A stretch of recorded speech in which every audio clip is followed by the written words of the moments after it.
សិលគឺជាយាន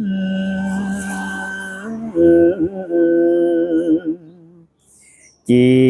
ស្ពានចំឡង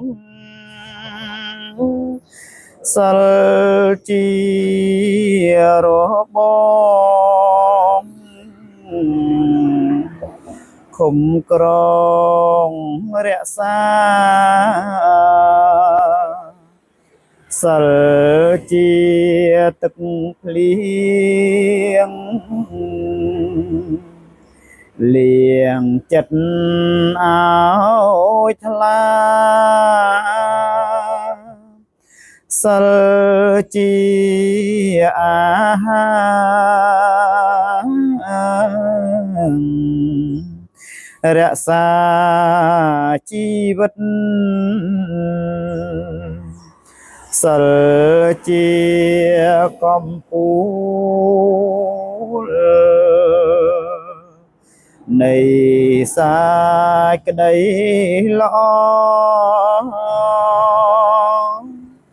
សិលជាគុណធម៌លំអផ្លូវចិត្តសិលជាអាវុធ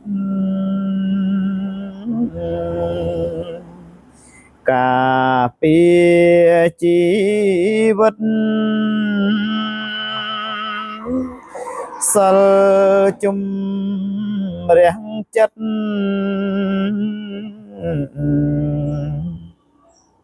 ឲ្យរិទ្ធថ្លៃថ្លាសិលនាំជីវិត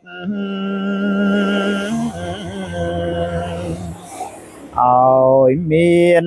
សម្រស់សិលជាអាវក្រងដ៏សែនអស្ចារ្យសិលនាំមកនៅធម៌អហិង្សា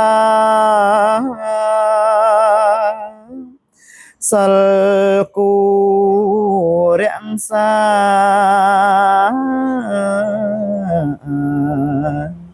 កុំបី